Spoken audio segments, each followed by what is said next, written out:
Bom dia. Bom dia a todos. Boa semana a todos.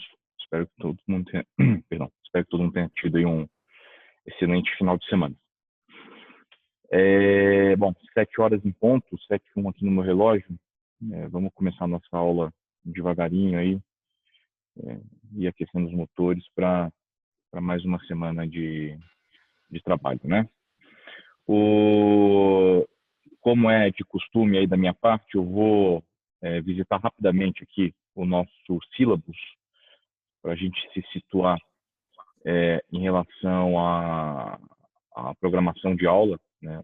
Basicamente para a gente dar uma checada onde a gente está e o que falta a gente cumprir, e a gente já começa a parte de conteúdo propriamente dito. Tá? Professora, posso tirar uma dúvida com você sobre o exercício que era para entregar? Claro que pode. No meu Excel, eu fiz bonitinho, montei tudo, e daí para fazer a média móvel usando os 2 períodos de referência, estava dando certo no Solver. E daí para fazer com 3, estava dando errado. Tipo, estava dando 0, 0 em tudo e 1 só no último. E ficou dando isso por bastante tempo, assim. Eu tive que ficar rodando infinitamente, tipo, mudando umas coisinhas até dar certo, mas eu não sei por que tava dando errado, porque a única coisa que eu fiz foi, tipo, abrir e fechar o Excel, ou, sei lá, reiniciar o solver. Por que tava dando errado? Pode ser alguma coisa da minha montagem? Estava no caso da média móvel ponderada, N igual a 2 ou igual a 3, né? Você diz, Carolina? Igual a 3, tava dando errado. Estava dando 0, 0 e 1. Uhum. Tá. Mas no item A, não no item B. Não está errado. Tá? Não está errado. Você pode ter pesos de 0, 0 e 1. Tá? Uhum. Na verdade, você rodou o solver e ele encontrou um resultado. Basicamente, a gente tinha 3 pesos e ele, no final das contas, nessa otimização que o solver rodou, ele te disse no final das contas que, olha, a sua melhor previsão é uma média simples, tá? De um elemento. Na verdade, você tem uma média, no final das contas, é uma média ponderada, vamos falar da forma correta, é uma média ponderada de 3 elementos, só que 2 deles são 0. Então, no final das contas, você tem uma média ponderada com 3 elementos, sendo 2 deles 0, ou seja, sem peso algum, sendo que o único elemento que concorre, que participa da sua média, é o elemento com peso igual a 1. Né? Então, ele concentra 100% do peso, 100% da relevância em apenas um dos 3 fatores que compõem a média. Tá? Uhum. Então, não está errado, não. Não está errado, não. Eu não tinha estranhado, até eu tava, tipo, pronta para enviar, e daí eu fui olhar o seu gabarito para comparar e tinha dado diferente, aí eu fiquei, ué. Mas tá bom, professor, obrigada. Mas no gabarito está diferente? Tá, porque isso foi no item B. No item B que tava dando certo, 0, 0 e 1 para as duas últimas. No item A, no seu tava com números mesmo. Tinha razões, tipo, proporções para Ah, cada no um. item. Perdão. Por isso que eu falei que tava dando errado para mim, Ah, porque eu tá. até achei que tava ok, daí na hora que eu fui conferir. Tá. Não Não, sei o perdão. que aconteceu. Eu tava olhando no item B. Perdão, eu tava olhando no item B aqui. Eu tô com o gabarito aberto aqui na minha frente. Uhum. E de fato, o item B, a letra B, a aba B de exercício, estava dando aqui média móvel ponderada com 3 elementos, 0, 0 e 1. Mas no item A, eu não encontrei. Na verdade, no item A, a gente tem pesos específicos para cada elemento. Tem pesos específicos para cada elemento. Se você quiser, depois, no final da aula, depois que a gente encerrar, a gente pode abrir o seu exercício e fazer junto. Não, no final deu certo, mas só depois de eu ficar reiniciando o solver e tive que reiniciar o Excel, um monte de coisa, porque ele tava dando, não sei, parecia que tava travando em algum lugar, assim, mas Tá. eu não achei o meu erro. Qualquer coisa eu te pergunto depois. Obrigada, professor. Isso, depois a gente vê. Mas deixa eu só te fazer mais uma pergunta. Em relação aos erros de medida,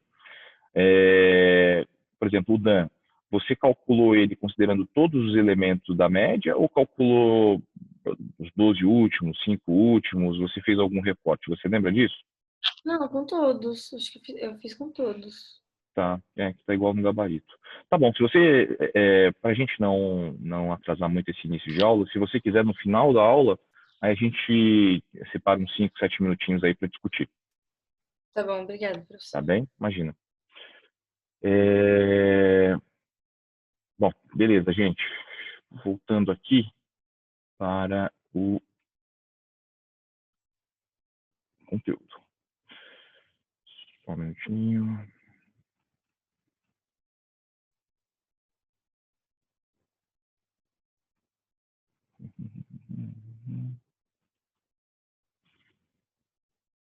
Bom, então hoje como eu disse, só para a gente, antes de iniciar a aula, né, fazer aquele exercício de localização, a gente sabe onde a gente está no nosso conteúdo. Hoje a gente está no dia 22 de fevereiro, né, finalzinho do mês de fevereiro, iniciando a aula 6, tá? Hoje a gente termina suavização exponencial simples, eu quero fazer mais um exercício de suavização exponencial simples com vocês, e logo a seguir eu já inicio o penúltimo método de previsão de demanda, né? O quarto dos 5 que a gente vai ver na aula de hoje ainda, tá bem? E a gente vai ficar com esse método essa semana inteira. A gente vai analisar esse método, vai estudar esse método hoje e também na aula da quinta-feira, tá bem? Bom, beleza. Deixa eu só botar o meu quadro branco aqui para carregar e a gente já inicia.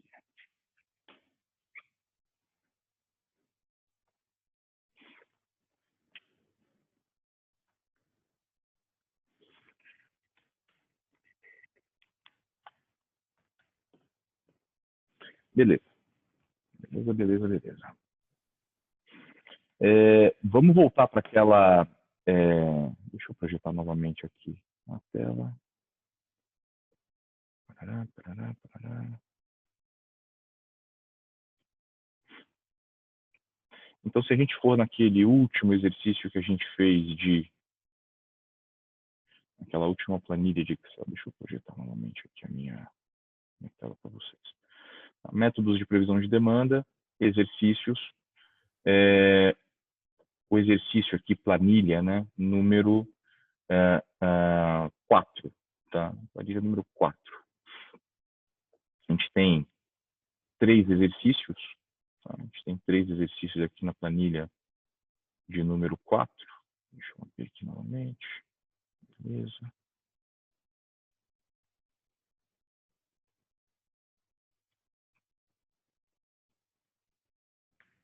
Esse exercício aqui, a letra A, né? A aba da letra A, a gente fez na semana passada, foi justamente o exercício que a gente utilizou para explicar o método, né, da suavização exponencial simples, e ficou para a gente resolver hoje a letra B e a letra C, tá? A letra B e a letra C.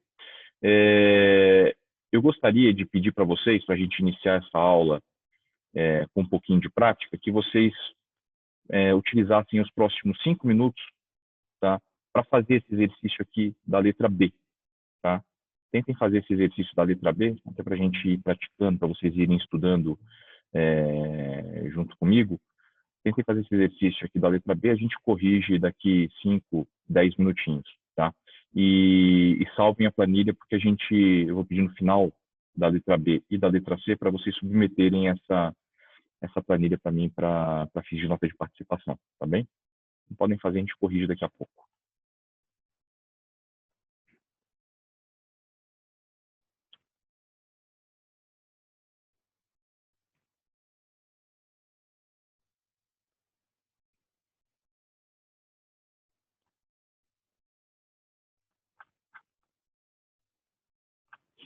Qualquer dúvida ou comentário, eu estou por aqui, tá?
Pessoal, para quem estiver chegando, para quem chegou agora na sala de aula, eu pedi para a turma fazer esse exercício, esse exercício da letra B, tá?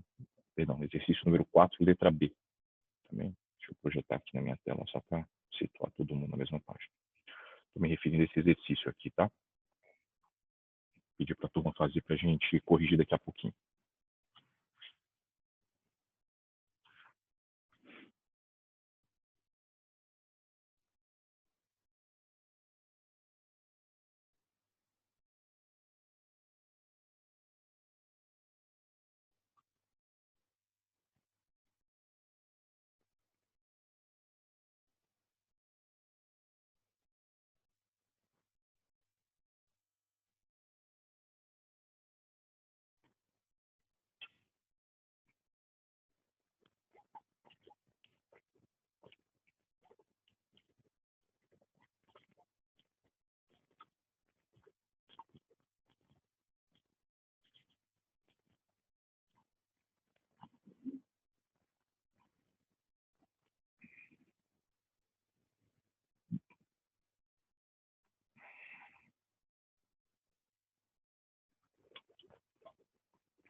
Posso fazer, gente? Beleza, vamos lá. Então, um enunciado bastante simples também, meramente para a gente trazer algum contexto aí para o exercício, né? Os dados abaixo demonstram o desempenho das vendas semanais de um selador para varandas de madeira em uma grande loja de materiais de construção do tipo faça você mesmo, tipo uma Leroy Merlin da vida aí, Telha Norte, Sodimac, assim por diante. Tá? Então, a gente está trabalhando aí, discutindo a previsão de demanda de um produto qualquer de uma loja de varejo como essa. Tá? Pois bem,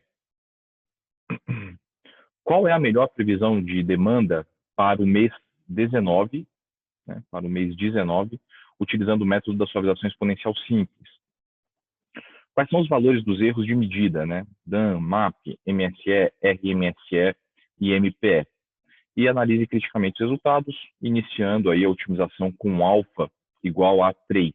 Tá? Então, aqui ele pré-determina, né,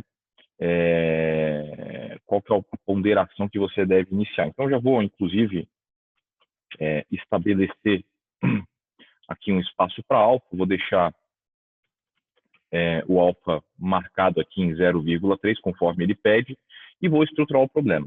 Tá? A estruturação do problema é bastante simples, né? A gente vai ver hoje o método de Holt, a gente vai começar a ter um pouco mais de complexidade nessa parte de estruturação do problema, ou seja, preparar os dados para rodar o modelo de previsão. Tá? Esse próximo método, o método de Holt, e principalmente o método de Winter, eles requerem uma preparação um pouquinho mais sofisticada. Até o método de suavização exponencial simples, a gente tem uma preparação bastante simples. Basicamente, o que eu preciso fazer é incluir uma coluna de previsão aqui, uma coluna de previsão, tá? Pois bem, como é que eu começo, né, a rodar, a iniciar, como é que eu inicio o cálculo da minha previsão de demanda? Como eu não tenho previsão na posição T igual a 0, né, eu começo na posição 1 e eu não tenho previsão num período igual a 0, isso é requerido na minha fórmula, né? Eu começo numa posição 2 e eu desejo ou eu preciso de uma previsão na posição 1. Né? Para que eu tenha uma previsão na posição 1, eu precisaria ter informações de demanda numa posição 0, uma semana, entre aspas, 0, que eu não possuo. Né? Conforme a gente discutiu na semana passada, eu inicio o meu método de previsão de demanda na técnica da suavização exponencial simples, simplesmente repetindo o valor da demanda na posição 1. Então, minha previsão na posição 1 previsão na posição 1 é igual à minha demanda na posição 1. Tá? Bom, e daí eu, a partir da posição número 2, sim, eu começo a aplicar a fórmula geral do método. Tá? O que é a minha previsão na posição de número 2? Né? É o alfa travado vezes a demanda na posição 1, mais 1 menos alfa travado vezes P na posição de número 1. Tá? P na posição de número 1. Bom, feito isso... Professor, Pois não. você pode dar só um pouquinho de zoom? Posso, claro, Pedro. Melhorou? Valeu, obrigado. Imagina. Tá melhor assim? Tá sim. Beleza. Bom, então a minha previsão na posição número 2 é 106 galões, né, de produto. Reparem que a minha previsão na posição 2 é igual à minha previsão na posição 1, que é igual à minha demanda observada na posição de número 1. Tá? Alguém sabe me dizer o porquê disso aqui? Alguém tem um palpite do porquê? Isso sempre acontece, né? Se a gente abrir se a gente relembrar do exercício da aba da letra a gente vai ver que aconteceu a mesma coisa, né? A minha previsão na posição 2 era igual à minha previsão na posição 1, que por sua vez era igual à minha demanda observada. Alguém tem algum palpite sobre o porquê que isso acontece?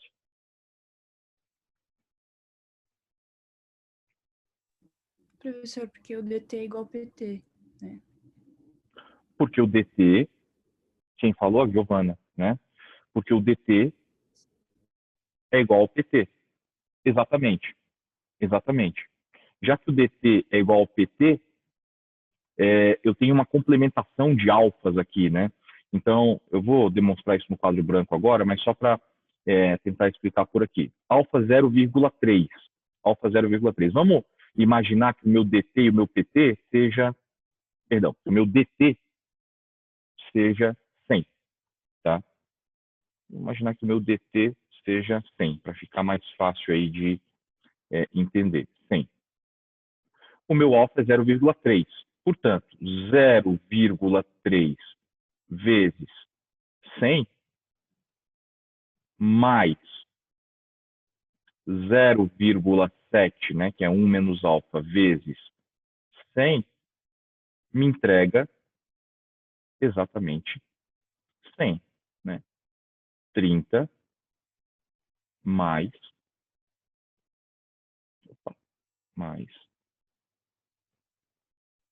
70. Tá? 30 mais 70, que é igual a 100. Ora, isso aqui é uma média móvel, é uma média ponderada, né? Uma média ponderada. Portanto, a soma dos meus fatores tem que ser igual a 1. Se eu tenho DT e PT iguais, eu estou fazendo uma complementação, né? Eu poderia entender isso aqui como sendo 30% de 100 mais 70% de 100, que vai dar o próprio 100. Então, é por isso que eu sempre tenho, né, a minha previsão na posição 2 igual à previsão na posição 1. Isso é uma forma de você checar se você iniciou corretamente o cálculo. Isso é importante, né? Porque se você comete algum erro de fórmula aqui no início, a sua previsão toda acaba errada. Então, fazer perceber, né, checar se P2 é igual a P1 é uma forma de te ajudar a entender se você estabeleceu a fórmula na posição P2 fundamental correta. Tá bem? Beleza.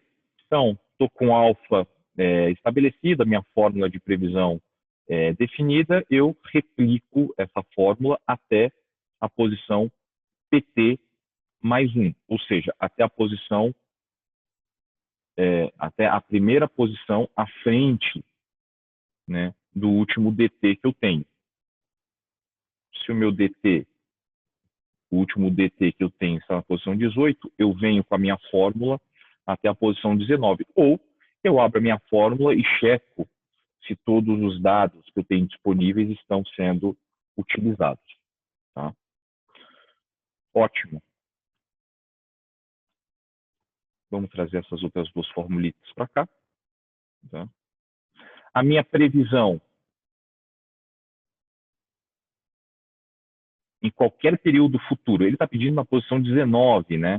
O exercício pede, vem cá, qual que é a sua previsão de demanda na posição 19? Eu estou já definindo aqui, é 139, isso sem otimizar, 139 galões. Mas e se eu quisesse saber na posição 20, 21, 22 e assim por diante? Eu simplesmente replicaria, né? Replicaria a minha... Opa, perdão. Eu simplesmente replicaria a minha previsão de demanda.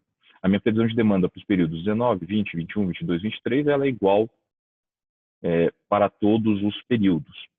Lembrando, né? Toda vez que eu tenho a incidência, a inserção de um novo dado observado, é crucial que eu faça a revisão na minha previsão de demanda. Tá? Tá ótimo, tá legal? Vamos agora para as medidas de erro. Tá? Eu vou me concentrar somente em 3 aqui, apesar dele pedir todas, eu vou calcular o MAP, o DAN e o MPE. Tá? Vou calcular esses 3 para a gente aí. Tá bom? Os outros 2 eu deixo de missão aí para vocês. Então, vamos lá. Qual que é o meu DAN? O meu DAN é a média de todos os meus dados observados. Perdão, é a média de todos os meus erros absolutos calculados. De todos eles ou de um recorte que eu queira fazer. Né? Eu posso calcular o DAN a partir de um recorte, conforme eu já tinha comentado com vocês. Nesse caso, eu vou calcular o DAN para todos, tá? Para todos os dados observados. Eu vou começar na posição 2, porque na minha posição 1 eu tenho a minha previsão igual dado observado. Começo na posição 2, fazendo a subtração de um pelo outro e obtendo a resposta em módulo. Replico esse racional para todas as fórmulas e aí sim calculo a média de todos eles, que é de fato o meu desvio absoluto médio. O desvio absoluto médio antes de otimizar está dando 22 galões. 22 galões é muito ou é pouco? Né? O DAN, eu já vou fazendo análise crítica aqui para vocês. O DAN é uma medida de grandeza do erro. Na média, eu tenho uma grandeza de erro correspondente a 22 galões. Isso é muito ou isso é pouco? Bom, eu não sou do setor, né, de selador de varandas para madeira, né? Eu não sou o especialista nisso. Eu sou um especialista em utilização de séries históricas de dados, séries temporais para cálculo de previsão de demanda. Eu não sou especialista no mercado, nesse cenário, né? Eu não estou na mesa de previsão de demanda lá da Leroy Merlin, trabalhando só com previsão de demanda de selador de madeira. Então, para mim é um pouco difícil entender se 22 galões é um erro muito grande ou muito pequeno. Para isso, a gente tem a medida do MAP, que nos traz o erro médio absoluto em percentual. Né? Eu entender um erro, eu entender alguma coisa em percentual, de maneira relativa, me ajuda a compreender se aquilo é uma coisa grande, relevante ou não. Professor, Pois não, Gabriela? mas essa questão da porcentagem é tipo, sei lá, para baixo de quantos porcentos assim estaria bom, estaria pequeno? Essa é uma boa pergunta. A gente vai fazer o próximo exercício e vai trazer essa discussão novamente, mas a resposta é depende. A resposta é depende. Depende do setor que a gente esteja trabalhando, Gabriela. Depende do setor que a gente esteja trabalhando. A gente não tem uma tabela pré-estabelecida dizendo, olha, de erro de 0 a 2% é pequeno, de 2 a 10 é médio. Não existe isso. É muito do nosso feeling e da nossa experiência em relação àquele mercado. Eu costumo dizer o seguinte, o que a gente trabalha aqui são técnicas de previsão de demanda. Toda previsão de demanda, né, vocês vão ver, quem for trabalhar com trading de qualquer produto financeiro ou não financeiro, né, vai trabalhar sempre com a noção de fundamentos e técnica, né? Você faz uma análise fundamental ou fundamentalista e uma análise técnica. Começando de trás para frente. O que é uma análise técnica? É a análise matemática, gráfica da coisa. Tendência de subida, tendência de descida, basicamente analisando a tendência histórica dos dados e projetando aquela tendência para o futuro. Isso é técnico. A análise fundamentalista é justamente a análise que substancia o seu argumento. Olha, o mercado vai subir ou vai descer, a minha expectativa de previsão é de subida ou de descida, porque a economia está indo bem, porque a economia está indo mal, porque o dólar está assim, porque o dólar está assado, porque a logística está assim, porque a logística está assada. Então, você tem essas duas perspectivas. Eu estou falando tudo isso pelo seguinte, a avaliação de um erro grande ou pequeno, no meu entendimento, está muito vinculado a essa análise fundamentalista do mercado. Trocando em miúdos. Um erro de 2%, eu até mencionei, eu acho que isso no início da disciplina, um erro de 2%, um MAP de 2%, tá? No mercado de commodities, por exemplo, no meu entendimento, é um erro grande. Porque se você tomar uma decisão cujo erro pode ser de 2%, 2% é praticamente a margem que você faz em qualquer operação de commodities, 1%. Né, é uma margem que você faz numa operação de commodities. Então, se você tem o potencial de errar em 2%, significa que você pode, baseado nessa previsão de demanda, tomar uma posição que pode te levar ao fracasso de uma maneira muito rápida. Agora, se a gente estiver falando de uma indústria de produtos de valor agregado, por exemplo, tela de celular da Apple. Né, o celular da Apple tem uma margem de contribuição gigantesca e, portanto, os seus itens também têm um valor grande. Vamos dizer o seguinte, o MAP, vamos dizer que a gente esteja trabalhando com a previsão de demanda de telas de celulares do iPhone 12. Telas de celulares do iPhone 12. E o meu erro de previsão de demanda está dando 10%. 10%. Tá? Teoricamente, é um erro grande. Teoricamente, é um erro grande. Só que se eu for conservador, e vamos dizer que a minha previsão de demanda para... a gente está em fevereiro, vamos dizer que a minha previsão de demanda para abril esteja dando a necessidade de comprar 1.000 telas de celulares de iPhone 12, lá para a Foxconn, que é o montador da Apple na China. 1.000 telas com um erro de 10%. Um erro de 10%. Eu posso me dar ao luxo de comprar 1.100 telas, e me proteger desse potencial erro. Tá? Eu posso me dar ao luxo de comprar 1.100 telas. Por quê? Porque se eu comprar 1.100 telas e eu precisar de fato de 1.100 telas, eu capturei toda aquela margem de contribuição que o celular da Apple tem. Imobilizei capital. Sim, você imobilizou capital por causa de 100 telas a mais que você comprou, que eventualmente você não precisaria, já que a sua previsão deu 1.000 e não 1.100 telas. Só que se você compra 1.000 telas e não 1.100, e por algum motivo a sua demanda chega a 1.100 telas, ou seja, dá o erro de 10%, você perde uma margem de contribuição muito grande. Você deixa de vender 100 unidades de celular porque você não tinha tela. Porque você não considerou esse erro de 10%. Tá? De novo, eu estou citando esses dois exemplos para te dizer o seguinte, um erro grande ou um erro pequeno vai depender muito da conjuntura em que você esteja, do mercado que você esteja e da análise que você esteja fazendo. Bom, eu quero ter a possibilidade de perder a venda de 100 celulares da Apple porque eu não tenho tela, porque eu não considerei um erro de 10%? Tá? Professor, isso por acaso estaria ligado à questão de margem do produto? Tipo, por exemplo, você mencionou o telefone da Apple, que é algo um pouco mais caro, assim. Então, tipo, cada um é um preço maior. Então, por isso, a porcentagem vale um pouco menos? Ou nada a ver? Está ligado com a margem do produto, mas não quer dizer que o percentual não está relacionado, não tem uma correlação com a margem, com o erro. O que eu quero dizer é o seguinte, não é porque a gente está analisando dados, fazendo previsão de demanda de uma indústria que tenha um alto valor agregado, que o MAP vai dar mais alto ou mais baixo. Não é isso, tá? O que eu estou dizendo é o seguinte, dependendo do tipo, a previsão de demanda é uma ferramenta. Ela é uma ferramenta. E ela te entrega valores, ela te entrega erros, né? Vamos tratar exatamente aqui dos erros, que é o ponto da pergunta. Ela te entrega erros de medida.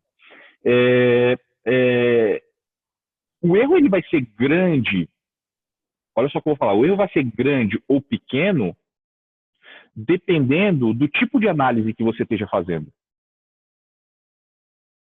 Tá? Se é uma análise, como eu estava falando aqui, poxa, eu preciso comprar telas de celular da Apple para abastecer a minha fábrica, né? O que eu vou fazer com esse erro de 10%? Eu sei que existe um erro de 10%. A pergunta é, tudo bem, ele é grande ou pequeno? A resposta é relativa, mas eu acho que a pergunta principal é o que eu vou fazer com essa informação? Nesse cenário em que eu estou na mesa de suprimentos, eu preciso comprar tela de celular. Ora, o erro deu 10%. Eu vou comprar mais tela ou menos tela? É nesse sentido que eu estou falando. Nesse cenário específico, vale a pena você olhar para a consequência de se faltar tela. Ou seja, tem um erro de 10%. Se eu não tiver tela suficiente para atender a minha demanda, o que acontece? Poxa, eu perco uma margem de contribuição gigantesca por unidade de celular que eu deixo de vender. Faz sentido, professor. Tá? Então, Posso emendar uma pergunta? Pode, deve. É só porque nesse exercício eu calculei também o MSE, só que ele dá muito elevado, eu acho que por causa dos valores do DAM. Daí eu, não entendi exatamente no que ele poderia me ajudar. Tá, então vamos calcular todos eles e daí a gente faz essa análise junto. Tá? Eu ia calcular só os 3 aqui, vamos calcular tudo e a gente chega nele e já eu te falo, tá bom? Vamos lá. Então a gente tem aqui o nosso erro médio de 22 unidades, 22 galões, que equivale a um MAP de, vamos calcular aqui, de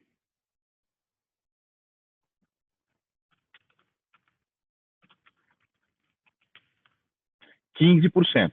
Então eu tenho um MAP de 15%, ou seja, esses 22 galões, 22 unidades de erro absoluto médio equivalem a 15% de erro. É grande ou pequeno? Depende da análise que eu esteja fazendo, da utilização que eu esteja fazendo desses dados. Deixa eu fechar um pouquinho a cortina aqui, que eu estou vendo que eu estou muito escuro aí para vocês.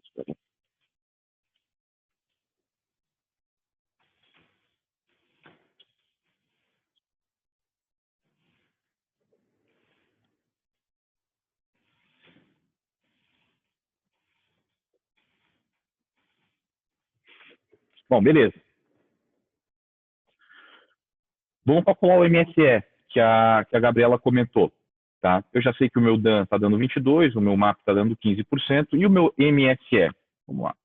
O que é o meu MSE? O meu MSE é a raiz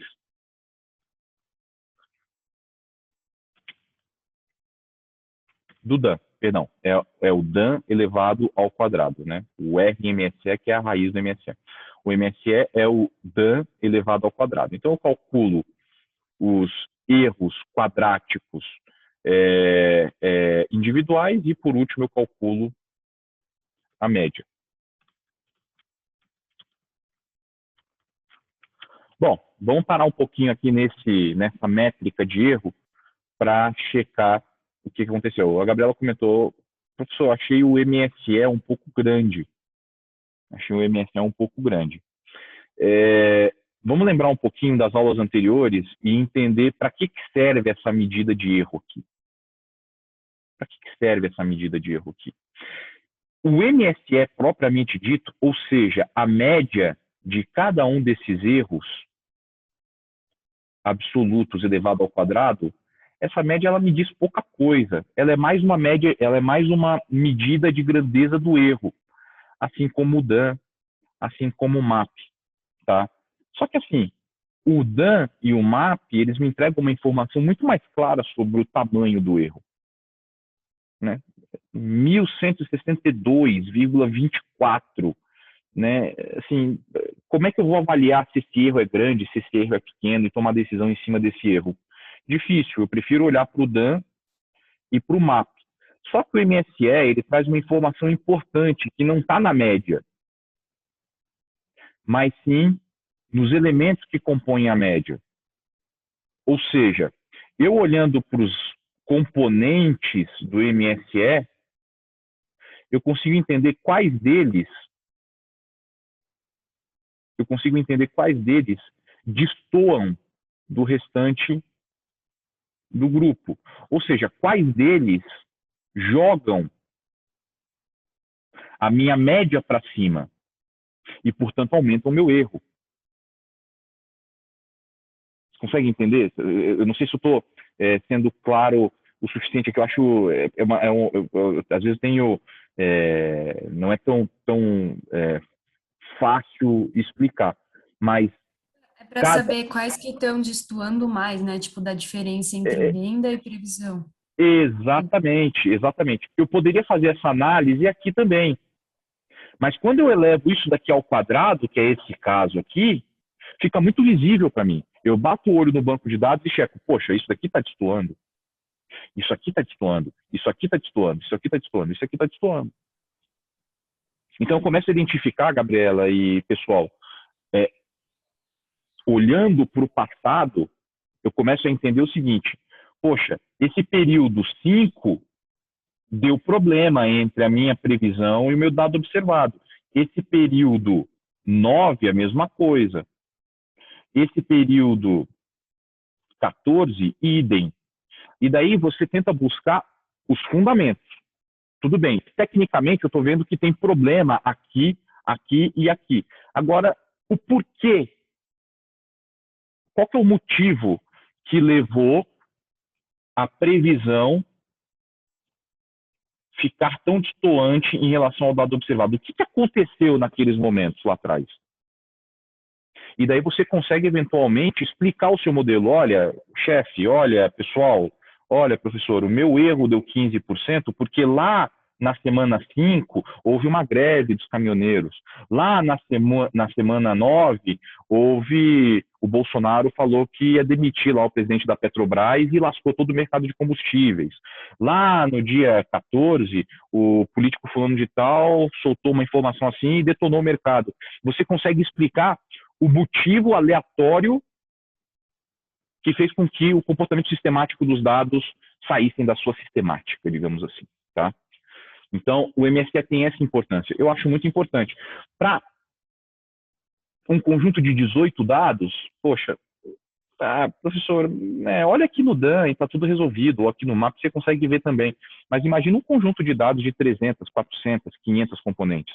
Pô, você bateu o olho e conseguir enxergar mais ou menos quem está fora é uma ferramenta importante. Tá? Lembra que aqui a gente está trabalhando com conjunto de dados ilustrativo, né? Só para a gente mais treinar a técnica. Deu para entender, Gabriela? Era essa a sua pergunta? Era sim, obrigada, professor. Imagina. Podem interromper a qualquer momento, gente, qualquer momento, tá? Bom, calculamos o DAN, o MAP, o MSE, o RMSE, se a gente for lembrar das nossas primeiras aulas, né? O RMSE é a raiz quadrada, né?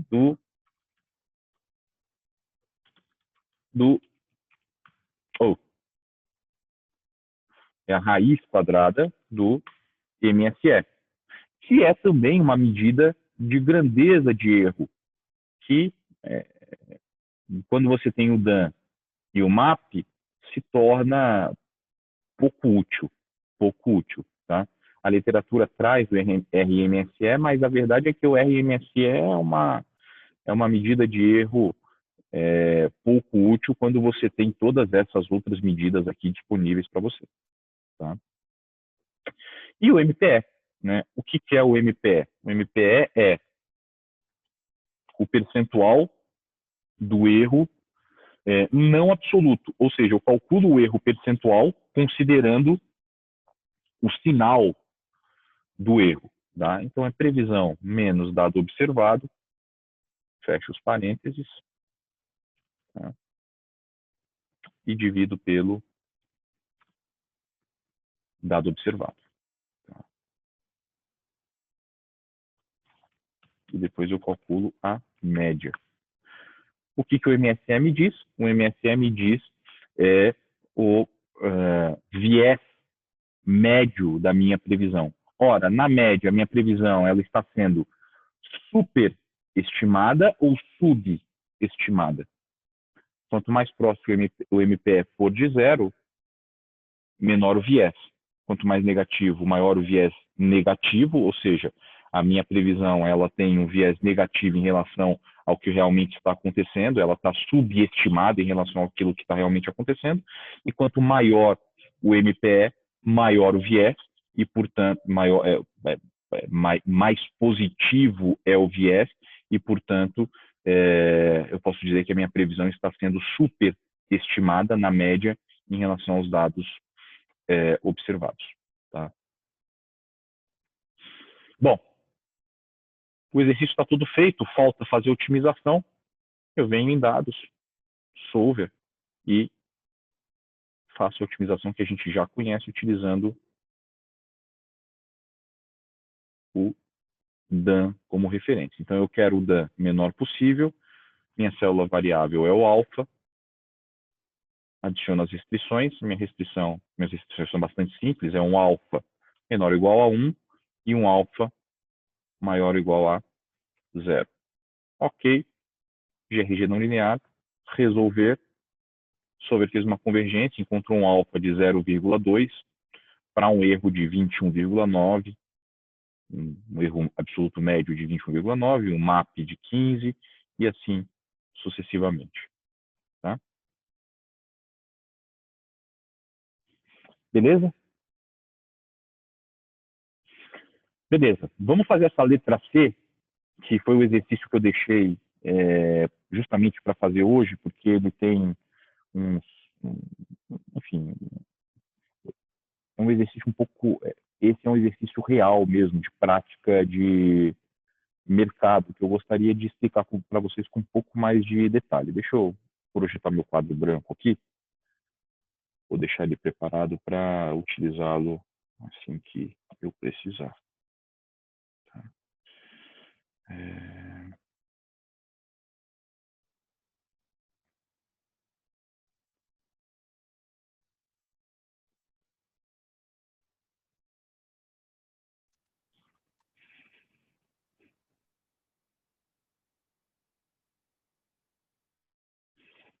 O quadro branco já está no jeito aqui. Agora deixa eu ler o enunciado desse exercício com vocês para que a gente tente entender junto. Tá? Esse exercício é uma aplicação do método de previsão de demanda da atualização exponencial simples num cenário de mercado, tá? Num cenário específico de mercado aí, num cenário de trading, tá? Trading de combustível. Bom, o que o exercício traz para a gente aí? O banco de dados abaixo traz registros dos preços mensais do óleo diesel importado pelo Brasil entre junho de 2011 e setembro de 2013. Então, eu tenho dados históricos de preço em dólar por metro cúbico, mês a mês, desde junho de 2011 até setembro de 2013. Tá ok? Beleza. Suponha que você trabalhe em uma trading de combustível na posição de trader sênior de diesel. A sua empresa basicamente importa diesel e revende esse produto para distribuidores de combustíveis no mercado interno. Vamos dar um pause aqui, vamos dar uma parada aqui, né? Para entender um pouquinho esse contexto de mercado de combustíveis, que, aliás, está tão em evidência, né? Desde a sexta-feira passada, justamente com essa questão do presidente ter reclamado, né? Justamente dos preços de combustíveis, né? Vocês estão acompanhando isso aí, assim como eu, e preço de combustível no Brasil é sempre um drama, não é verdade? Preço de combustível no Brasil é sempre um drama, né? Um drama para a inflação e um drama para a política, né? Porque como combustível é um elemento importante da cesta de produtos e serviços que compõem utilizados, na verdade, para o cálculo de inflação, qualquer aumento no preço do combustível impacta todas as cadeias produtivas e, portanto, você tem, de imediato, impacto inflacionário, né? Fora que todo mundo já viu, né, há 2 anos atrás, quase 3 anos atrás, a força que os caminhoneiros têm nesse país, né? O Brasil pode parar por conta de greve dos caminhoneiros. Então, se essa categoria para de trabalhar, o Brasil inteiro para de funcionar. Pois bem, como é que o mercado de combustíveis funciona no Brasil? De maneira bastante simplista, já que o nosso foco aqui não é discutir o mercado de combustíveis, mas, por outro lado, a gente precisa trazer uma contextualização de como esse mercado tão importante funciona, mercado tão importante para o Brasil funciona. Você tem duas maneiras de abastecer combustíveis no Brasil, duas maneiras de fazer o mercado interno ser abastecido por combustíveis. Número 1, produção interna, tá? Via refinarias da Petrobras.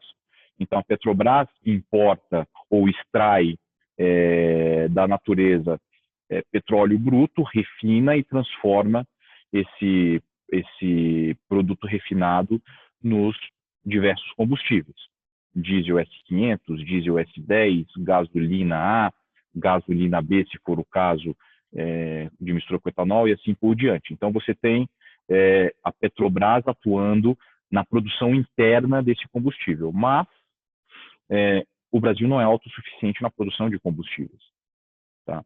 Eventualmente, em alguns momentos, pode até ser, mas na maioria das vezes o Brasil é também importador de combustível. Tá? Ou às vezes o Brasil sim, em alguns períodos, o Brasil tem capacidade de produzir o suficiente para abastecer a demanda interna, só que existem oportunidades de importação. Quando o mercado internacional está mais barato, eventualmente vale a pena você importar em detrimento de produzir. E não é a Petrobras, ou não é somente a Petrobras que importa combustível. Você tem várias tradings nacionais e internacionais que importam combustíveis para o Brasil, que olham o mercado internacional e importam esse combustível. Várias tradings que trabalham com isso. O cara não produz nada. O negócio dele é identificar onde tem oportunidade de compra no mercado externo e trazer esse produto, internalizar ele e vender no Brasil com alguma margem. Então, esse é o cenário. Esse é o cenário que a gente tem. Tá? Esse chart bastante simples que eu coloquei demonstra um pouco dessa relação entre trading, ou seja, aquele cara que traz o combustível do mercado externo para o mercado doméstico, tá? E fornecedor desse produto que está fora do Brasil e cliente que está dentro do Brasil. Quem que é o cliente imediato do combustível, né? Da Petrobras ou do combustível que é importado? Quem que é o cliente imediato? São as distribuidoras de combustíveis. Quem são as distribuidoras de combustíveis? Ipiranga, Raízen, né? Antiga Shell, BR Distribuidora, Alessat e as várias outras distribuidoras de combustíveis locais. O Brasil deve ter por volta aí de pelo menos 50 a 100 distribuidoras de combustíveis, porque você tem várias pequenas distribuidoras locais, regionais. Então, são esses caras que compram combustível ou das tradings de combustível, que importam combustível, ou da Petrobras, que produz combustível no Brasil, nas refinarias, geralmente mais localizadas na costa brasileira. Tá? As distribuidoras revendem, mais uma vez, esse produto para os postos de gasolina, ou postos de combustíveis. Então, é essa cadeia de suprimentos que a gente está tratando nesse exercício aqui. Tá? E a gente está nessa posição, né? Nós somos o trader que olha o fornecimento de produto no mercado internacional, ou seja, quanto que vale o produto se eu quiser importar para o Brasil, e olha o mercado interno. Quanto é que o Brasil está pagando? Nós estamos nessa posição, olhando o mercado internacional e tentando encontrar oportunidade no mercado internacional para comprar esse produto fora e vender dentro do Brasil, tá? Trading puro. Beleza. Estamos em setembro de 2013. A gente está aqui, né? Em setembro de 2013. Setembro de 2013. Uma das distribuidoras que comumente adquire o produto da sua trading, ou seja, uma dessas distribuidoras aqui, nossos clientes, está bidando o mercado ao nível de $720 por metro cúbico ex-works terminal da Ultracargo em Santos para retirada em janeiro de 2014. Então, são várias informações aqui que eu vou tentar discutir um pouquinho com vocês. Primeiro, uma distribuidora que comumente adquire o produto da sua trading está bidando o mercado. O que é bidando? O que é bidar? O que é bid? Quem me ajuda aí? Quem já está fazendo estágio na área de trading financeiro, qualquer coisa do tipo. O que é bidar? O que é bid? Pode chutar à vontade aí, sem medo de errar. Sem palpite? Leilão, professor? Leilão. É relacionado a leilão, Rafael. Esse é o caminho. Não é exatamente leilão, não, mas bid faz parte da sistemática de leilão, tá? Mas não só da sistemática de leilão, da sistemática de comercialização como um todo. Tá? Da sistemática de comercialização como um todo. Deixa eu botar o quadro branco aqui para expressar melhor o que eu estou dizendo. Eu perguntei para vocês o seguinte, o que é bid? O Rafael falou, tem relação com leilão. Tem relação com leilão. No leilão, você tem alguém que está ofertando alguma coisa, né? Vamos falar leilão de apartamentos da Caixa Econômica, né? Quando o cidadão faz um financiamento na Caixa Econômica e não paga, né? Pelo apartamento, Caixa Econômica ou qualquer outro imóvel, quando um cidadão faz um financiamento imobiliário para comprar o seu apartamento e por algum motivo, crise financeira, alguma coisa do tipo, ele não consegue pagar, ele para de pagar as parcelas, aquele apartamento, aquele imóvel está alienado fiduciariamente ao banco. O que o banco faz depois de tentativas de renegociação? Ele toma aquele imóvel. Ele fala, olha, infelizmente eu vou ter que executar minha garantia. Qual que é a minha garantia? É assumir a posse desse imóvel, que está em alienação fiduciária a mim. Esse imóvel já pertence ao banco. Quando a gente fala o imóvel está em alienação fiduciária ao banco, significa que o imóvel é propriedade do banco, porém não está em posse do banco, está em posse do devedor. O banco exerce o seu direito de tomar a posse daquele imóvel quando o cliente não paga pelo financiamento. Só que quando o banco toma a posse do imóvel, ele precisa levar o imóvel a leilão. Ele oferta aquele imóvel no leilão, até porque o banco não quer ficar com o imóvel, ele quer recuperar o recurso, o dinheiro. Então ele leva aquele imóvel ao leilão.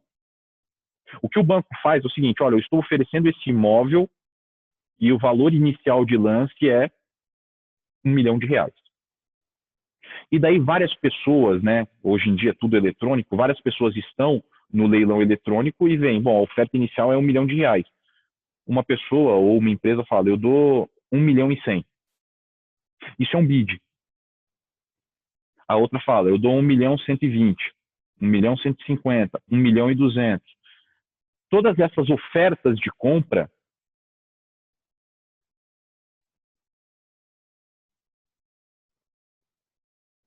são o que a gente chama de bid. Bid é um termo em inglês, né, que vem de Buyer's Indication. A tradução mais apropriada para bid é indicação de compra. Um comprador, um potencial comprador, quando ele faz um bid, ele faz uma indicação de compra. Olha, eu quero comprar tantas toneladas de produto pelo preço de tanto. Isso é uma indicação de compra. E o vendedor vai analisar aquele bid. O fornecedor, o vendedor vai analisar aquele bid. Né? No mercado de câmbio é muito comum, ou no mercado de ações, né? Se você abrir um home broker, ou se você analisar o próprio mercado de câmbio, né, você vai ter de um lado ESC, de outro lado BID. Quem que é ESC no caso de câmbio? Vamos falar de câmbio, tá? De FX, FX é igual a Forex, né, que é Foreign Exchange, mercado de câmbio. Né? O que que é ESC e o que que é BID? ESC é a quanto o vendedor está vendendo o câmbio. O vendedor está vendendo o câmbio a R$5, $1. Ele está vendendo $1 a 5,65.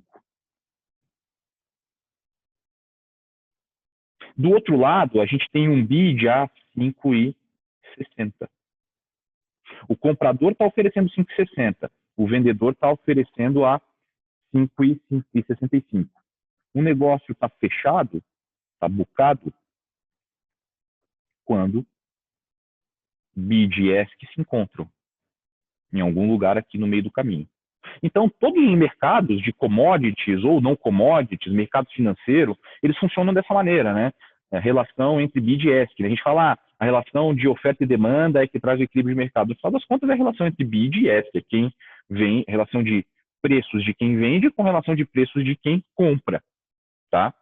Isso é um bid. Bid é um termo muito comum, utilizado em muitos mercados. Rafael mencionou o mercado de leilão, corretamente. Mas não só mercado de leilão, todos os mercados.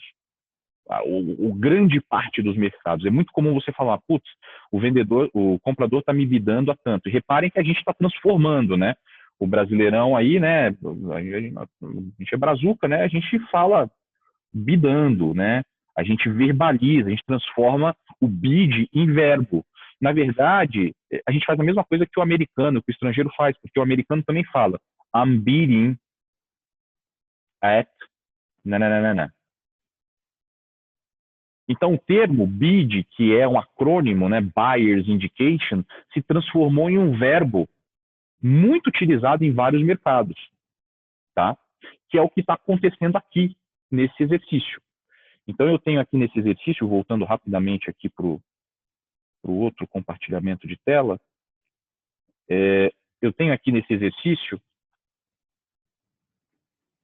olha só, uma das distribuidoras, meu cliente, está bidando, está me fazendo uma indicação de compra de $720 por metro cúbico ex-works terminais da Ultracargo em Santos, para a retirada em janeiro de 2014. Isso também é importante. Olha só, o bid, a indicação de compra e a oferta de venda, tá? Novamente aqui pegando o meu quadro branco, ela não é o bid,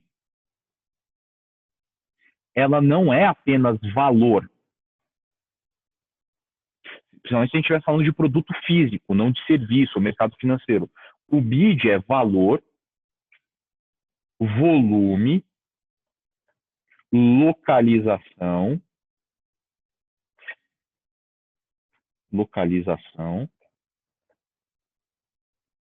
tá?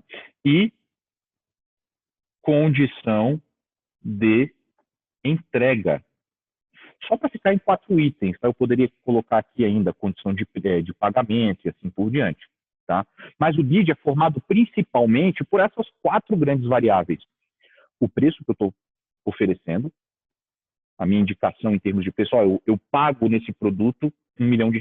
Eu pago nesse produto $800 por unidade. O preço, o volume, eu compro nesse valor 1.000 toneladas, 1.000 metros cúbicos, 2 apartamentos, 5 carros.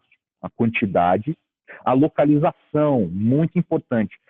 Esse meu preço de $800 para 1.000 metros cúbicos é referente à entrega nas minhas dependências. Ou não, eu retiro na sua dependência. Ou seja, fornecedor, eu vou aí e tiro o produto. Esse meu preço é sem incluir o frete. Ou não, esse meu preço é incluindo o frete. E a condição de, perdão, a localização, né?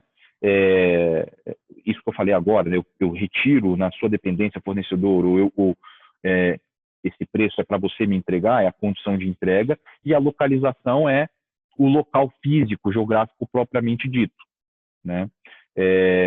Esse meu bid é de $800, base, que eu vou entrar aqui daqui a pouco, CIF ou FOB, Porto de Santos ou Porto de Paranaguá. Tá? Utilizando essas informações, voltando para o problema rapidamente aqui, o que a gente observa no enunciado? Ele fala o seguinte, olha, o bid do meu cliente é de $720, valor, por metro cúbico, condição ex-works terminal da Ultracargo em Santos. Ou seja, essa distribuidora de combustível aqui,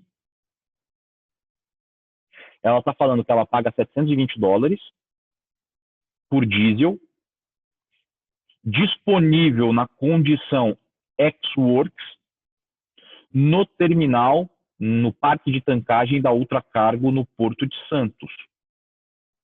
O que é condição ex-works, né? Isso é um Incoterm, né?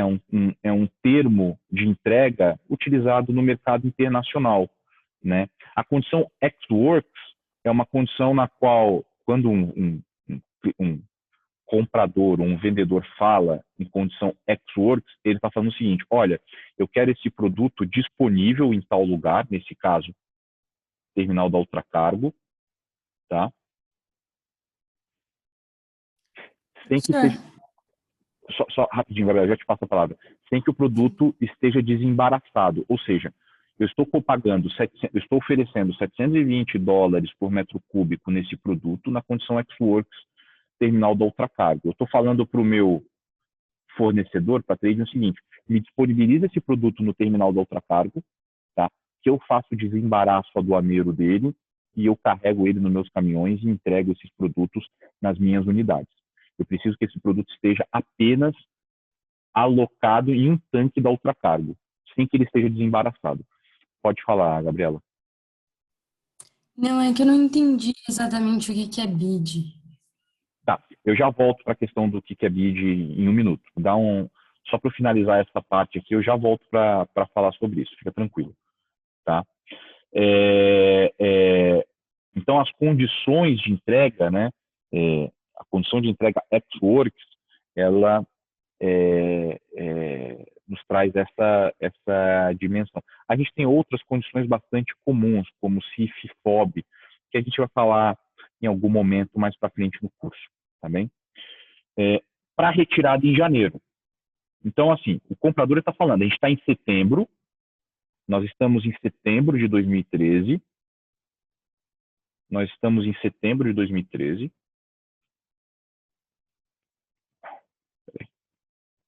nós estamos em setembro de 2013, o comprador está falando, olha, fornecedor, olha, trader, eu te pago $720 por metro cúbico, tá? Para você me disponibilizar produto na Ultracargo em Santos em janeiro de 2014. Ou seja, 1, 2, 3, 4 meses depois. Ele quer fechar a compra agora e quer travar preço para entrega só lá em janeiro. Mas assim, lá em janeiro, quanto é que vai estar o preço de compra do produto? Quanto é que vai estar o preço de compra do produto lá em janeiro? Tá?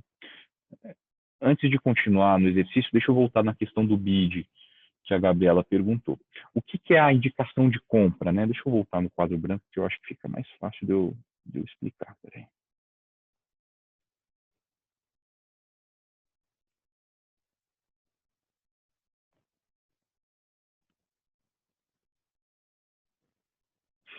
Bid.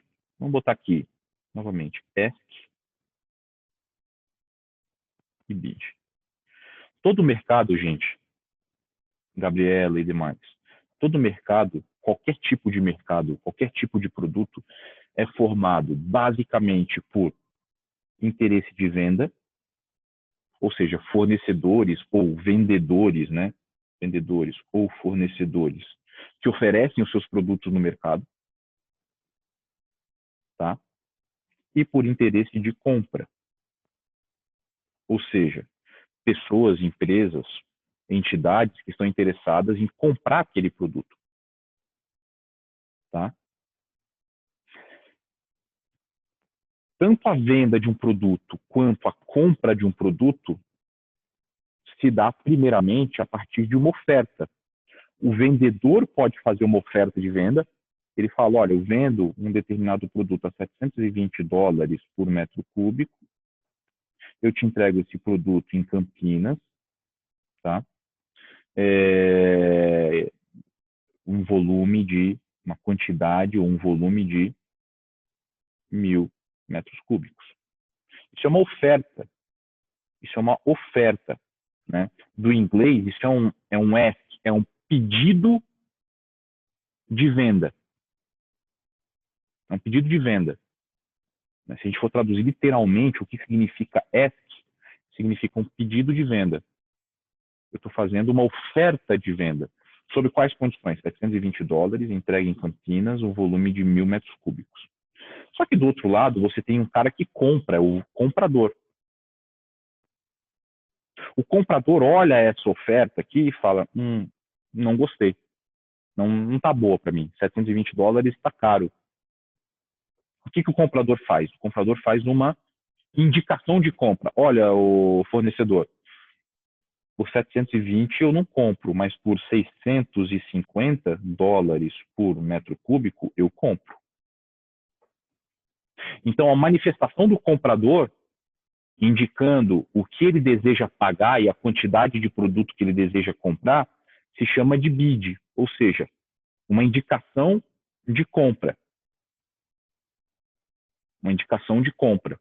Uma oferta de compra, poderia utilizar também assim, muita gente utiliza esse termo, uma oferta de compra.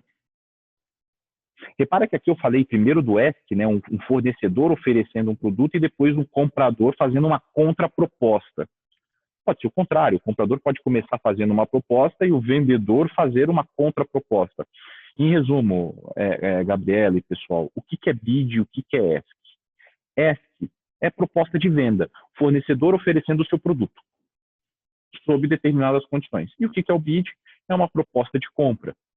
O comprador fazendo uma proposta de compra sob determinadas condições. Tá? Bid and ask. Tudo bem? Sim, entendi. Obrigada, professor. Imagina. E lembrando, né, o bid, o ask é o ask mesmo. Ask vem do verbo em inglês pedir, né? Uma pedida. O bid é um acrônimo, né, de Buyer's Indication, né? O mercado transformou esse acrônimo, essa sigla, se eu posso chamar assim, transformou isso em verbo, né?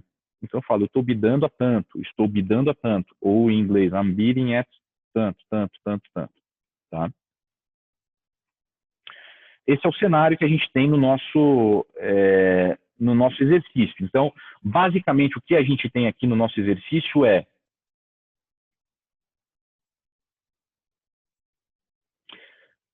esse cara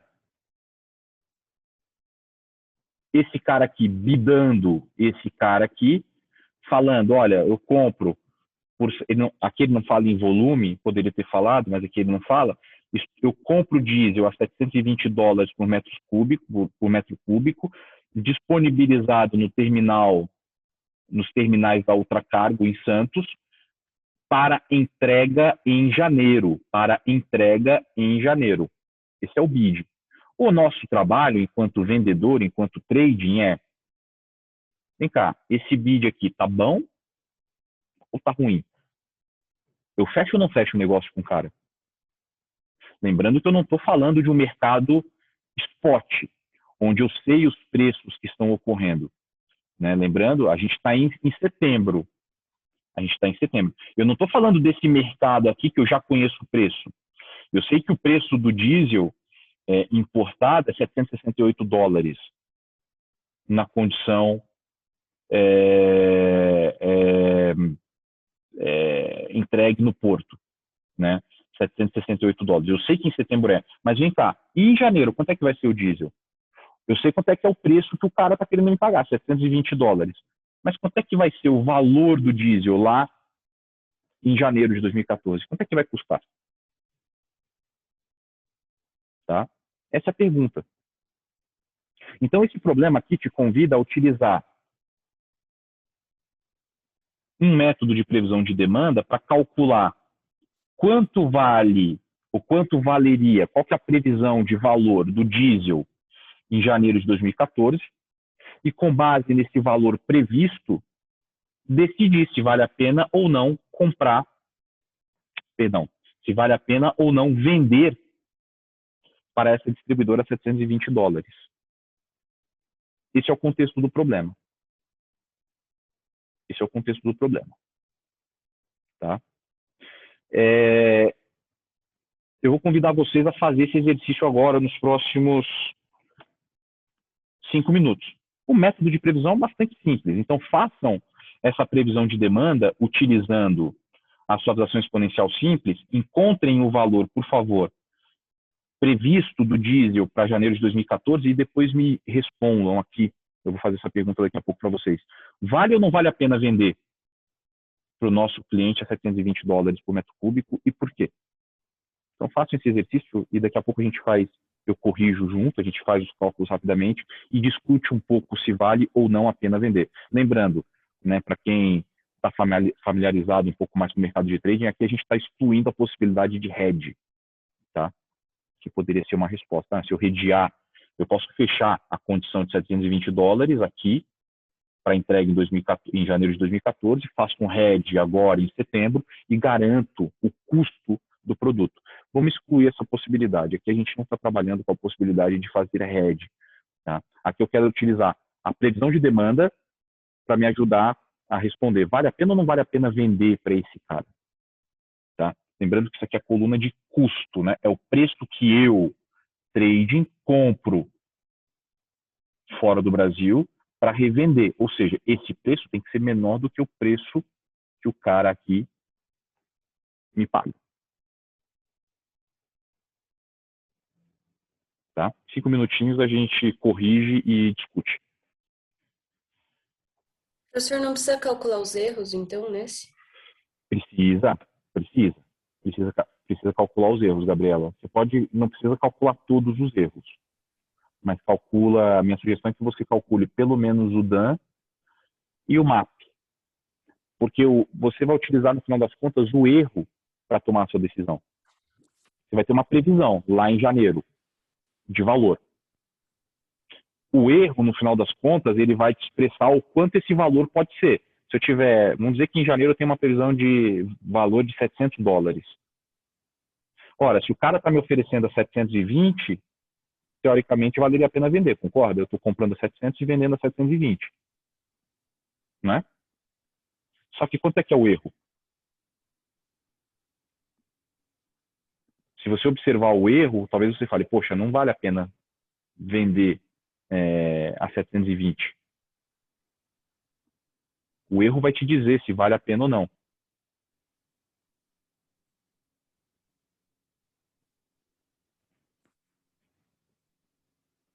Não se preocupem muito se tiver um pouco nebuloso ainda qual decisão tomar, porque já adianto, a resposta é mais de uma. São vários cenários. A gente vai discutir alguns cenários aqui. No final das contas, não tem uma resposta certa ou errada. Como tudo nesse conteúdo, tem subsídios para que a gente possa discutir e tomar a decisão que a gente ache mais correta. Tá? Que a gente ache mais correta.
Podemos fazer, gente?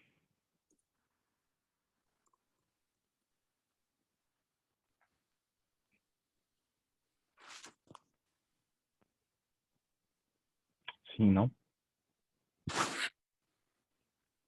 Pode? Beleza, Por mim, simples. beleza.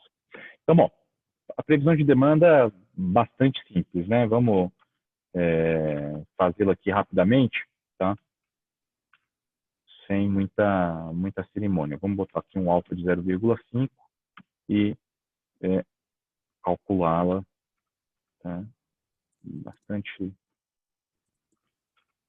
rapidamente aqui.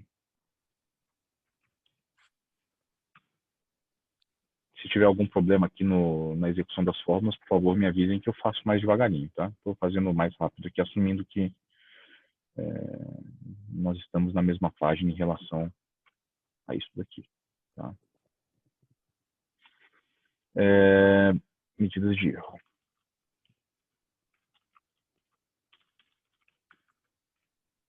Então, eu vou calcular o DAN e o MAP, somente que para mim me parece suficiente, tá? Me parece suficiente.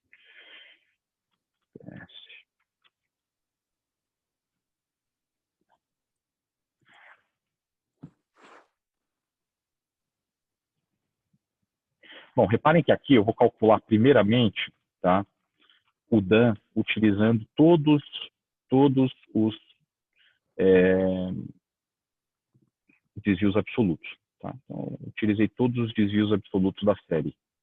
Tá?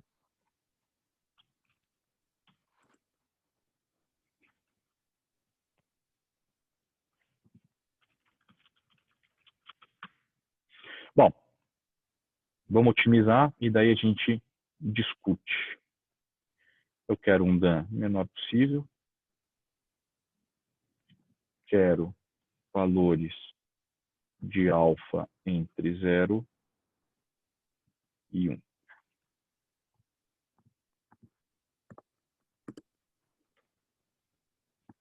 Resolve. Encontrou uma solução. Encontrou um peso 1. Tá errado? Tá não.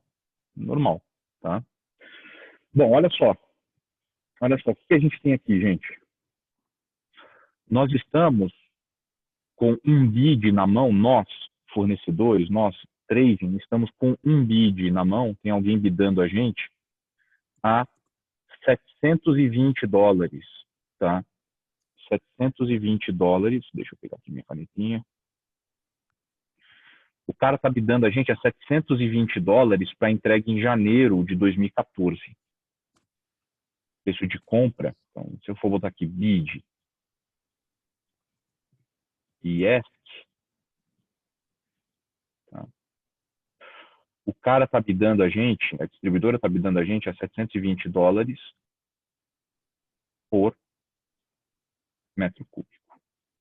A pergunta é, sabendo que a perspectiva de preço de compra de diesel, ou seja, de importação de diesel, é $768 por metro cúbico, primeira pergunta, sem a gente fazer uma análise mais profunda, vale a pena ou não vale a pena fechar esse negócio?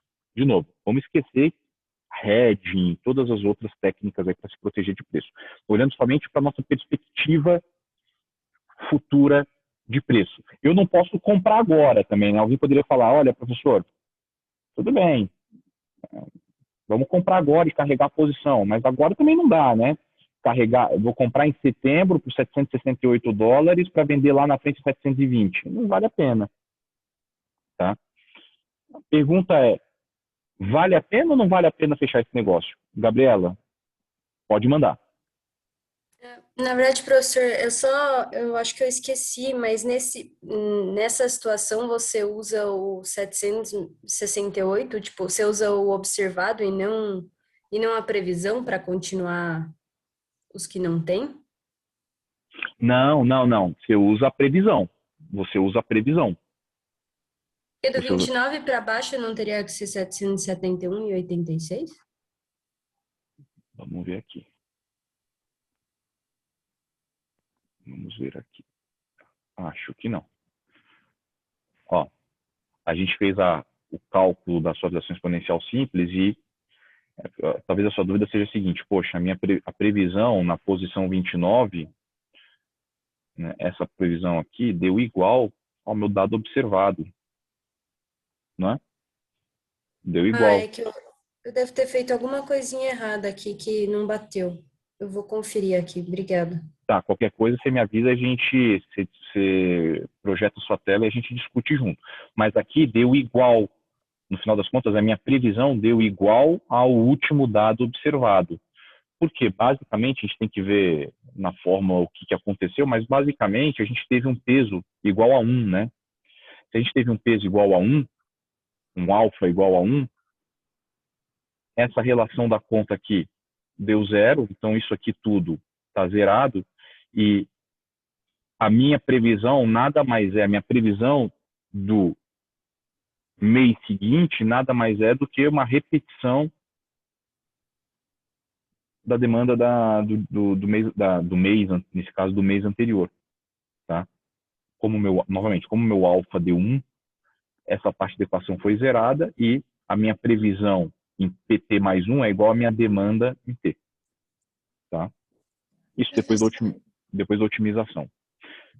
Pode falar quem é? Mariana. Oi, Mariana, pode falar. É rapidinho, o meu também não deu certo. Aí eu queria só ver o seu solver para ver se eu fiz alguma coisa errada. Tá. Vamos fazer, eu vou abrir o solver aqui, mas a gente faz mais devagarinho. Eu vou abrir as fórmulas para vocês, para a gente entender junto o que aconteceu. O solver aqui, ó. Tem que tornar variável restrita no negativo? Perdão? Aquele checkzinho no tornar variáveis irrestritas não negativas. Isso aqui você pode deixar marcado. Ah, tá. Pode Porque eu acho que é a única coisa diferente, tipo, do meu. Assim. Tá. Vamos fazer um passo a passo de novo, e daí quem teve problema na execução, tenta identificar, ou eu tento identificar se eu tive problema na execução também. Então vamos lá, olha só, o que a gente fez aqui? A gente colocou um peso de 0,5. O primeiro passo do problema. Segundo passo, a gente definiu que a previsão na posição 1 é igual à demanda da posição 1, por aqueles motivos que a gente já explicou. Então, a minha previsão em 1 é igualzinha à minha demanda em 1.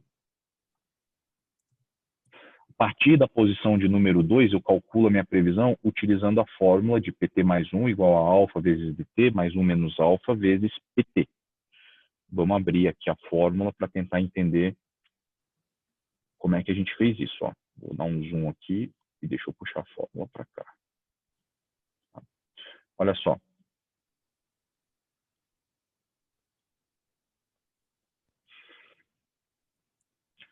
Alfa vezes DT. Alfa, D15 travado,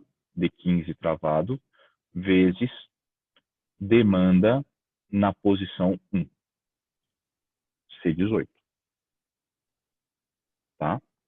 Mais 1 menos alfa, D15 travado, vezes D18, a minha previsão na posição 1.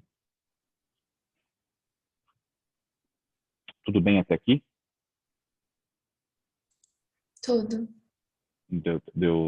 Tá igual o seu, Tá Mariana? igual. Aham. Tá bom. Tá. Beleza. Então, fechamos aqui. Deixa eu... Então, aqui tá bonitinho. A gente replica essa fórmula para todas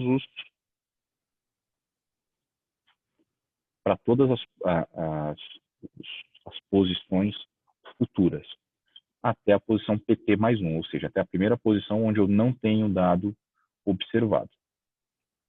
Tá? A minha previsão a minha previsão em outubro de 2013 é de 773 dólares por metro cúbico. E essa previsão eu replico para todos os períodos futuros. Tá? Vamos ver se tem algum problema no DAN e no MAP. O DAN é a minha previsão menos o meu dado observado em módulo. Isso é replicado para todos. Tá? Encontro uma média aí de 23,16. Lembrando que aqui eu estou utilizando a média considerando todos os erros absolutos. Tá? 23,16 e um MAP de 2,94. Solver. Definir o objetivo. Qual que é o objetivo? É o meu DAN. O que eu quero? Eu quero que esse DAN seja o menor possível. Quais células eu quero alterar? Eu quero alterar a minha célula variável alfa, o meu peso alfa. Quais são as restrições? Alfa menor ou igual a 1, ok? E alfa maior ou igual a 0, ok? Método de solução, GRG não linear. Eu mantenho marcado aqui tornar variáveis irrestritas não negativas. Resolvo. O solver encontrou uma solução. Qual solução foi essa? Erro de 20,33, previsão de 768,63.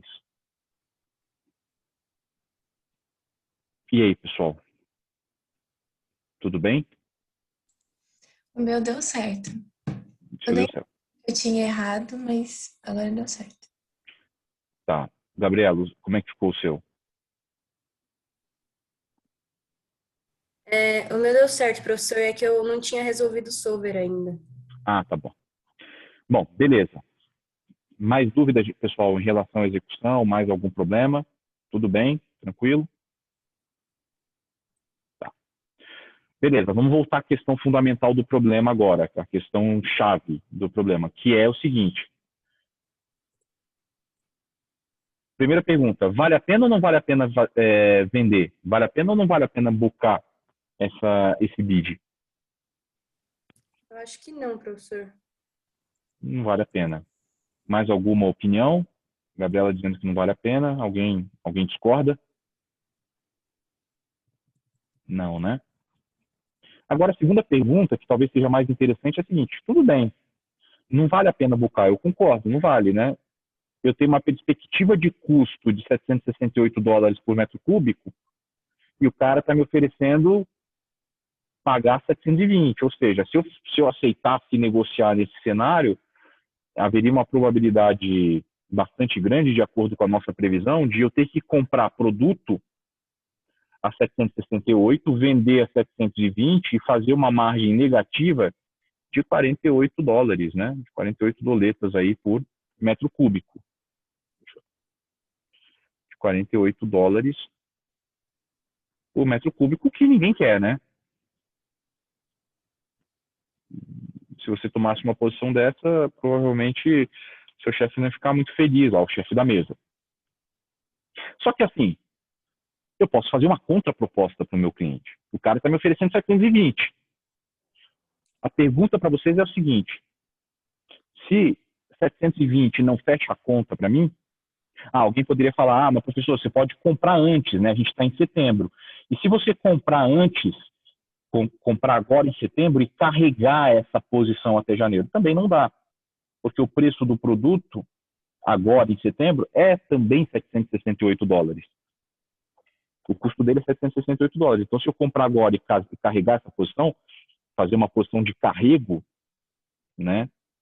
Fazer um cash and carry, que a gente chama, né? Pagar agora e carregar a posição para um período diferido lá na frente e revender ela, também não me parece bom, porque eu também vou pagar mais caro do que os 720 dólares que o cara quer me pagar lá em janeiro. A pergunta é o seguinte: vocês fariam alguma contraproposta? E caso a resposta seja sim, como é que vocês estruturariam essa contraproposta? Que contraproposta vocês fariam para ele? Não tem resposta certa nem errada, de novo, já adianto. Então, assim, cabe aqui imaginação, reflexão. Que tipo de contraproposta eu poderia fazer para esse camarada? Alguém tem um palpite? Alguém tem um... Professor, não sei se seria muito alto, mas eu jogaria, tipo, talvez 750, porque, tipo, fazendo a porcentagem de erro em cima desse valor aí, dá a questão de, tipo, R$ 20, assim.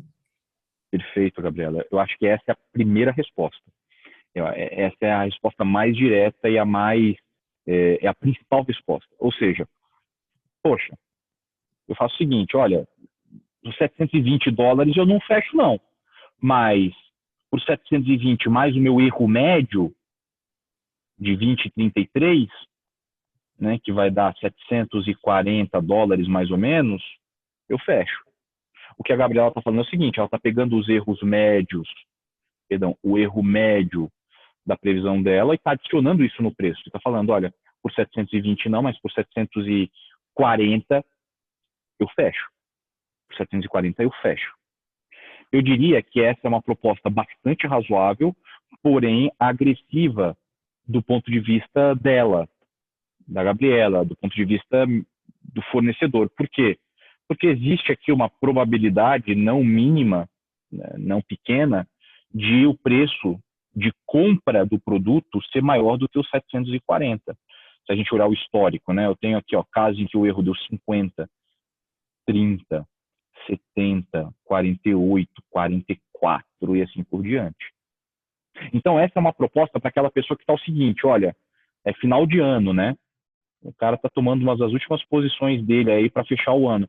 Se a Gabriela está tranquilona no PNL dela, já bateu a meta, estourou, já dobrou a meta que ela tinha de resultado, talvez ela possa ser um pouco mais agressiva e fechar nessa condição de 740, oferecer para o cliente 740, 720 mais o erro médio, entendeu? E tomar um certo risco aí, mas garantir essa operação, né? Tem uma probabilidade de perder dinheiro, porque existe a chance de o preço de compra ser de 768? Sim, tem uma probabilidade. Mas ela tem um racional aí e acredita que a 740 ela possa vender para o cliente, comprar mais barato e fazer uma margem em cima dessa operação. Tá? Uma tomada de decisão mais conservadora do que essa da Gabriela seria o seguinte, olha, eu não vou pegar o meu erro médio, não, e somar ao bid do meu cliente. Eu vou pegar o meu maior erro do histórico. Então, assim, eu tive o que eu tive aqui? Vamos analisar de uma maneira mais ampla. Eu tive 52, 44, 48, 32, 71, 30, 50. O meu maior erro foi $71. Então, se eu quiser fazer uma proposta, uma contraproposta conservadora para mim, eu posso falar, olha, por 720 não. Tá? Mas por 720 mais 71, que foi o meu maior erro observado na série histórica, que daria $791, por $791, amigo, eu vendo. Por $791, eu te vendo. Tá? $791, teoricamente, te protege bastante aí de qualquer variação de preço até janeiro de 2021. Tá? Então, reparem que você tem várias maneiras, várias formas de estruturar uma contraproposta para o seu cliente com base nos métodos de previsão de demanda. De novo, obviamente, gente, que aqui a gente está fazendo uma análise meramente técnica. Ou seja, eu estou tomando decisão somente em cima do que os números estão me dando. Uma análise técnica. Eu rodei um modelo de previsão de demanda e estou fazendo uma tomada de decisão em cima somente da técnica. toda empresa de trading, ou toda grande empresa, não só de trading, mas toda grande empresa de forma geral, tem uma área de inteligência de mercado que te traz os elementos fundamentalistas, né? Vem cá, qual que é a tendência de subida, qual que é a tendência de descida, de queda do mercado e por quê? Então, você soma a sua análise técnica com a sua análise fundamentalista e toma a sua decisão sobre a oferta de preço. Tá ok? Tá claro, gente, para vocês? Ficou alguma dúvida? Ficou algum questionamento? Alguma lamentação? Alguma... Não? Tranquilo? Mandem para mim esse exercício no Dropbox. Eu vou abrir agora para... Professor, você pode subir um pouquinho só para dar uma olhada em uma coisinha na sua planilha? Pode, claro. Só subir um pouquinho, por favor. Só um minutinho, peraí. Essa daqui. Você quer que eu abra algum lugar específico aqui? Não. Não, tudo bem. Só que eu queria conferir. Acho que eu copiei o primeiro valor errado. Não, tá tudo certo. Obrigada, professor. Imagina. Eu vou abrir o Dropbox para vocês agora, com vencimento até 9 horas da manhã de agora. Então, vocês só submetam para mim esse exercício e tá tudo certo.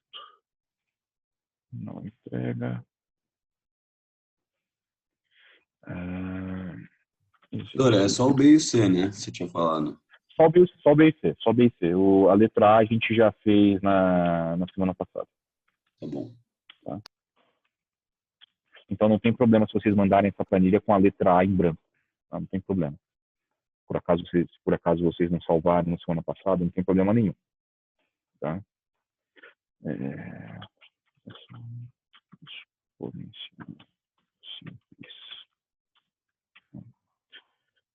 Beleza.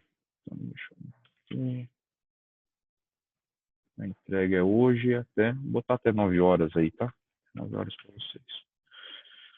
Salvar. E tornar visível. Pronto. Já está disponível aí para vocês. Quem quiser já pode ir subindo. Deixa eu só fazer um ajuste aqui também para...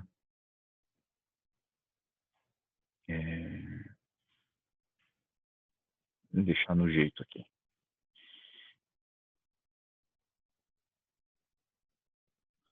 Professor, Pode falar. o meu solver hoje não está funcionando, não sei por quê.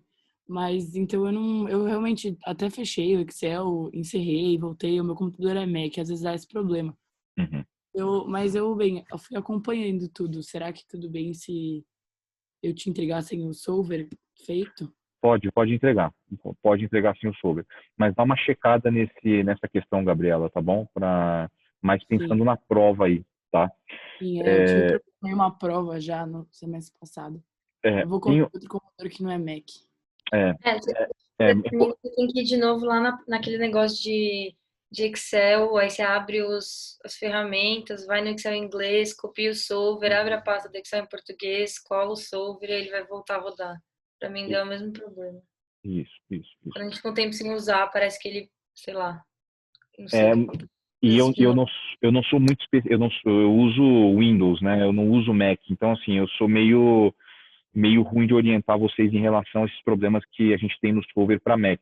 O que eu vou fazer, vou anotar aqui, eu vou disponibilizar um vídeo do professor Alexandre, né, do meu colega, que ele fez um vídeo só para isso, só para setar, para fazer a configuração do Mac, no solver do Mac, para não ter esse tipo de problema. Talvez ajude vocês. Eu sei que ajuda muita gente. E tem a ver com isso que a Carolina falou de mudança de idioma e assim por diante. Eu vou disponibilizar esse vídeo e daí vocês deem uma olhada, ver se ajuda. Tá? Mas vão trabalhando nesses problemas, isso é importante, para que lá no dia da prova vocês tenham a máquina funcionando. Tá? Então já levem em consideração isso desde já. Tá bom? Bom, o exercício já está disponível para vocês, gente, aqui no Desculpa. O Dropbox já está disponível para vocês aqui, tá? Vocês podem submeter para mim. A gente não vai entrar hoje em suavização exponencial dupla, né? Falta 8 minutos para acabar a aula, não vai dar tempo, quero fazer essa abordagem com bastante calma com vocês, daí a gente deixa esse tópico para a semana que vem, perdão, para quinta-feira que vem, tá? Quinta-feira agora. A gente começa a aula já falando de suavização exponencial dupla. Não vai ter nenhum exercício para vocês fazerem de agora até quinta, então quinta-feira a gente inicia a suavização exponencial dupla e faz as práticas de exercício. Deixa eu fazer a chamada rapidamente e eu já libero vocês, por favor. Só um minutinho.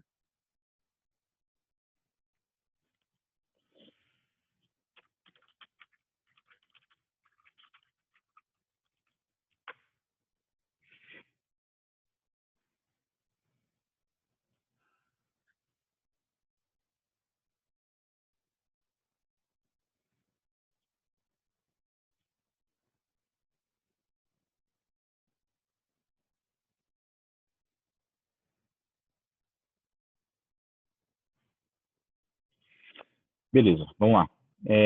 André Goldberg. Tô aqui, professor. Angélica. Angélica, tá por aí? Angélica.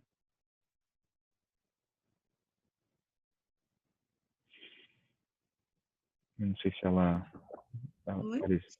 Ah, está por aí, tá bom. Porque eu tinha visto que a sua caixinha tinha iluminado, mas não tinha ouvido a sua voz.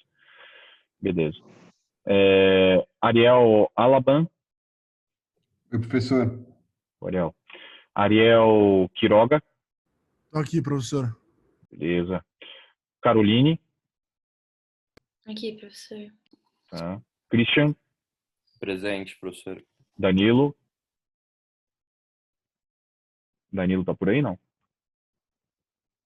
Não. Felipe.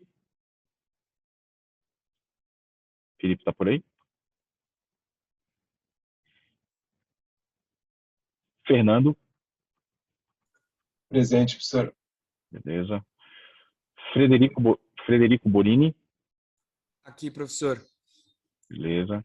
Frederico Guião. Aqui, professor. Beleza. Gabriel Vertain. Tô aqui, professor. Beleza. Gabriel Adachi. Presente, professor. Legal. A Gabriela Moretti está aí. Gabriela Carneiro também. Gabriela Castro, tá por aí? Tô aqui, professor. Tá. Giovana tá por aí? Tô, professor. Bom dia. Bom dia. Guilherme? Guilherme tá por aí? Não.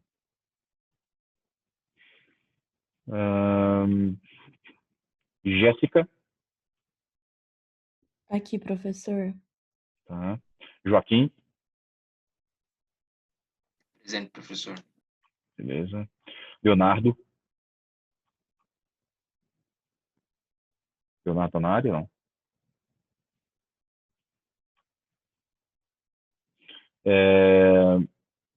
Lucas Maranhão? Lucas? Não. Lucas Peranovic? Aqui, professor. Beleza. Lucas Vilela? Lucas Vilela?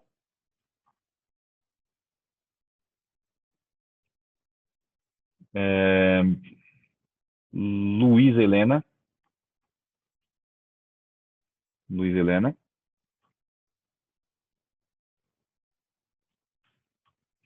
Luísa Maluli? Aqui. Luísa Luna? Aqui, professor. Maria Laura?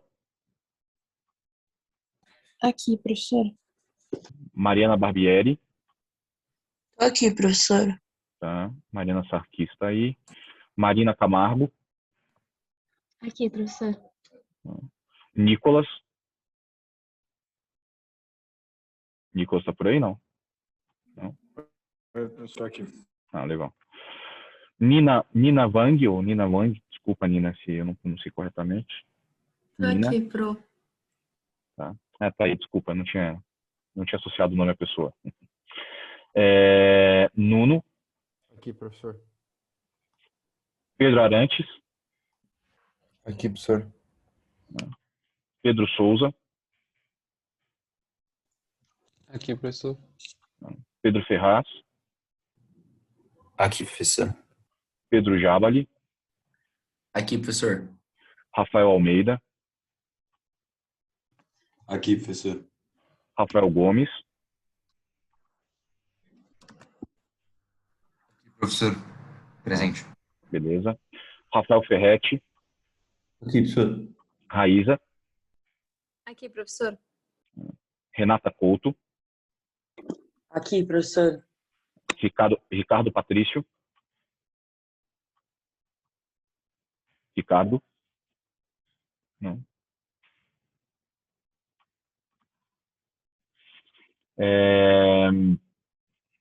Stefano Pinotti, Aqui, professor. tá? Thiago Vacilucci, Aqui, professor. beleza. Victor Silveira, Presente. Victor Kang Presente. e Vinícius Costa. Eu, professor. Presente. Beleza, minha gente. Obrigado aí pela atenção de todos. Boa semana para todo mundo e a gente se vê na quinta. Tchau, Tá? professor. Obrigada. Tchau, Professor, gente. obrigado. Obrigado. Tchau, professor. Obrigada. Valeu, professor. Até mais. Um abraço. Boa semana, gente.